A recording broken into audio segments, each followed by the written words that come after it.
Today we're going to give artificial pumpkins a realistic look, put together a simple fall centerpiece, make a cozy autumn beverage, look at a very fun way to display pressed vibrant leaves, and make a warm, inviting autumn luminary.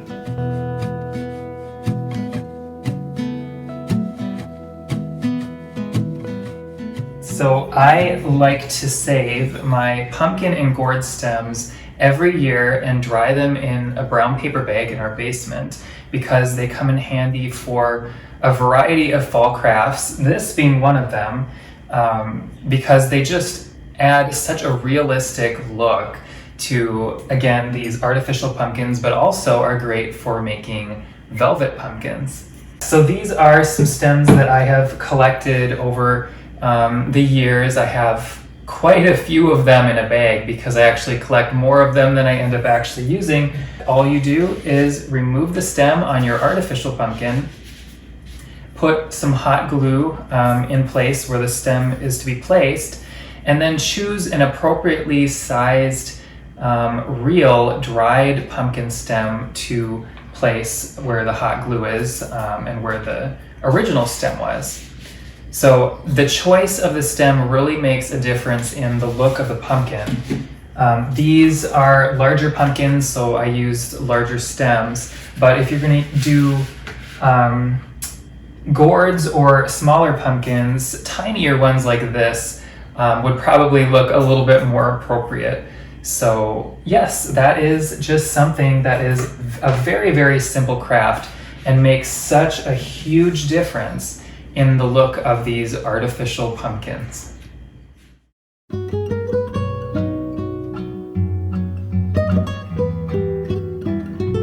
So first, I'm going to put together an autumn floral arrangement in this pretty basket that I just picked up at a local antique shop. Just adding a little paper to fill the bottom. So the very next things I'm going to add are these caramel colored leaf stems with these kind of seed-like dark clusters in the design. I thought they added a nice texture and would just be perfect for the colors of this table setting.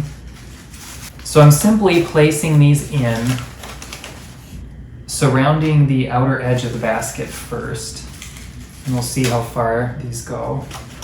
Now, if this floral arrangement is a little larger than what you'd like to create for your table, you could definitely make a smaller version.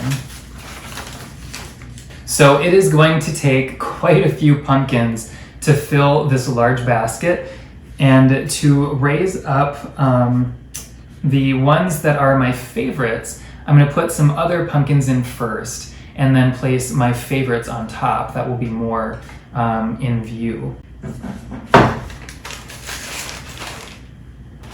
So now that the look is raised, I'm going to start adding some of my favorite pumpkins that we've put together with those real pumpkin stems.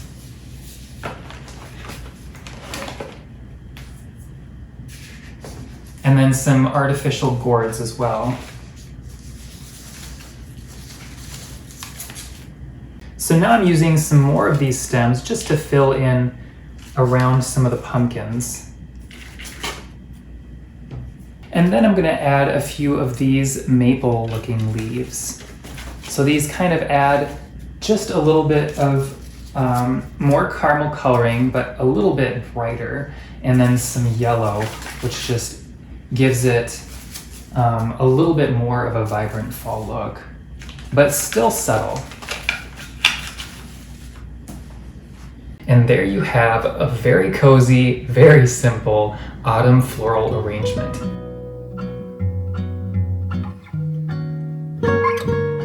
This is a very pretty tablecloth that I found at Home Goods.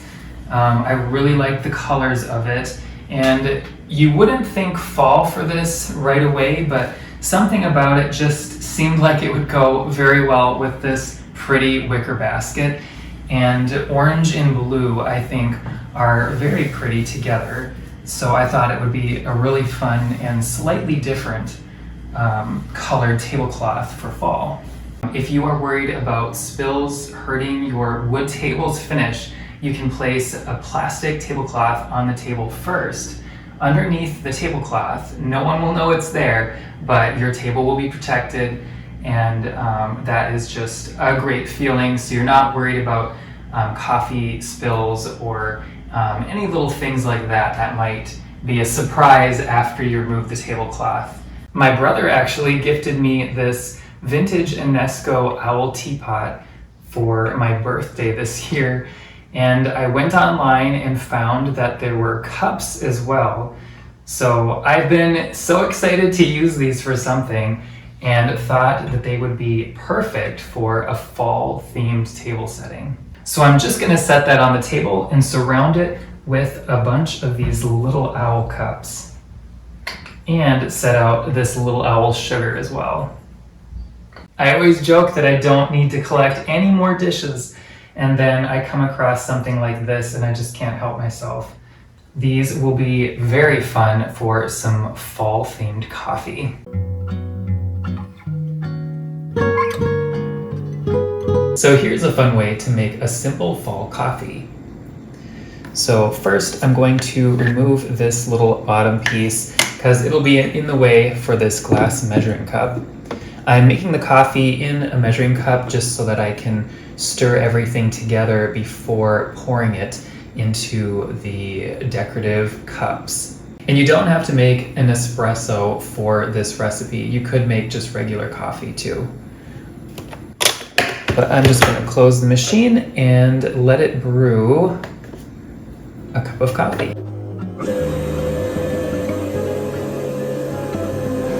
But as you can see, this machine brews a very dark, very frothy coffee. So then the next thing we're going to do is add some half and half to kind of cut the strong coffee. So then to sweeten this, we're going to add some maple syrup. Now again, this is something to do to taste, so if you like your coffee sweeter, you can add more of the maple syrup. If you want it to be less sweet, then of course just add less. And when you're using maple syrup, I would use a very good maple syrup just to have the strongest maple flavor to your coffee.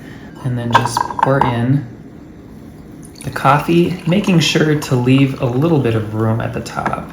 And then to complete them, we're just going to put some whip topping right on top. Along with, and this is completely optional, little pieces of pecans. And there you have a very simple, cozy, warm fall beverage that you can make in cute little cups like these, or in a to-go style cup for fall walks or fall picnics or different things like that.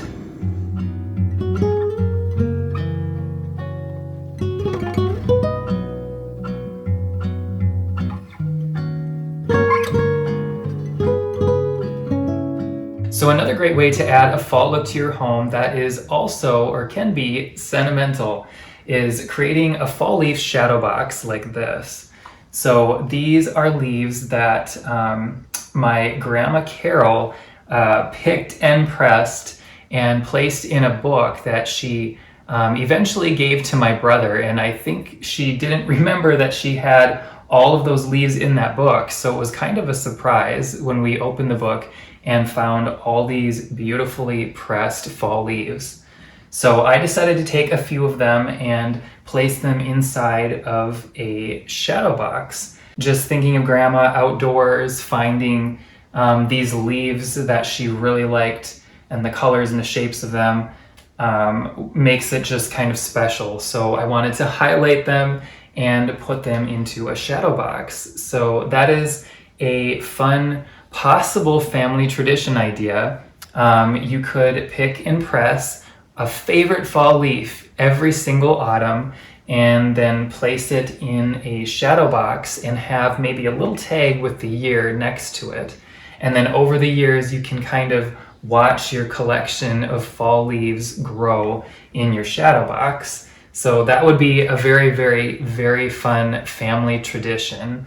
I haven't read the story in a little bit, so I can't remember exactly how the section is, but I know that finding these pressed leaves from Grandma is what inspired that leaf portion of Mildred the Mouse's Halloween adventure. The leaf pile was almost as tall as she was, so only her little head poked out the top. The day went by quickly, the setting sun sinking fast into the trees. There was one last thing she wanted to do before she went inside for the night. Something she did every Halloween. She had to find the perfect fall leaf to press and keep. So many different trees surrounded her, but this year she decided she wanted to collect an oak leaf.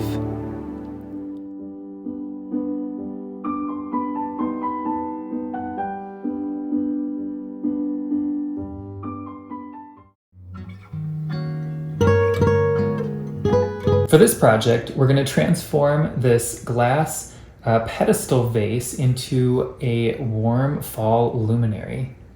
You can find vases like these at thrift stores, garage sales, dollar stores technically have some glass containers that are great as well. This one, I believe I found at Home Goods a couple years ago. In addition to the glass container, you'll also need some fall leaves.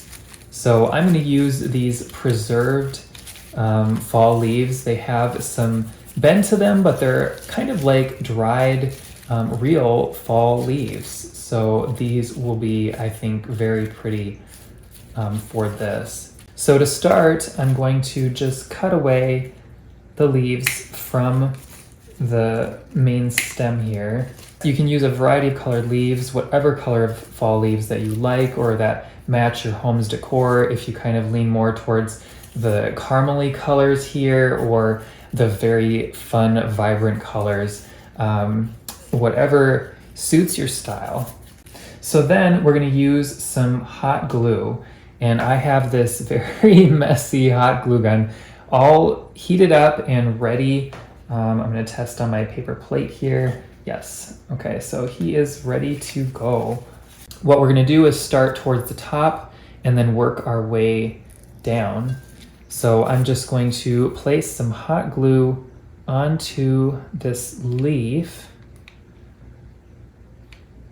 And I'm just going to follow the veins of the leaf. And once we have the glue on, we're just going to press it to the glass. Now, the reason to kind of just somewhat follow the veining of the leaf is so that once light is going through this look, you're not seeing the glue lines, or if you are, they're kind of following the veining and look like they could just be the veins of the leaf. So here we have another one of these ready. So I'll probably put this one going this way here. So we're going to start overlapping the leaves up top.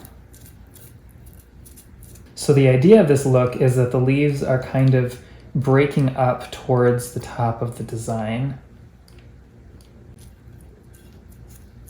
and then filling in a little bit more towards the bottom.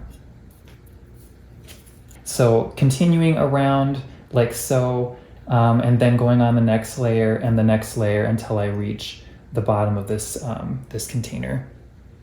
So once we get towards the bottom, I'll show you, I am letting some of the leaves go off the bottom edge of the vase just slightly. And then later we'll come in with a scissors and just prune those flush with the bottom of the vase. I kind of like the texture that it has with them reaching off of the vase a little bit, but if there's anything that seems too much, you can always just glue them down. And after the container is all done, you can place a flameless LED candle right inside, and I'll show you in a darker space what it looks like all lit up.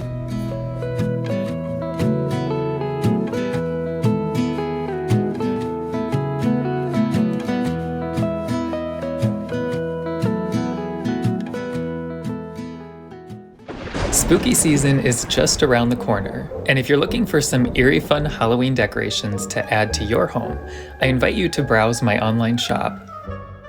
Available are a variety of decorations, featuring items by Bethany Lowe Designs, Joanna Parker, and other vintage-style holiday brands. I also offer crafted items as well, and some signed copies of my books, including Mildred the Mouse's Halloween Adventure. My online shop is full of items that I hope will make your holidays even more fun and special. Take a browse. You never know what spooky decorations you'll find.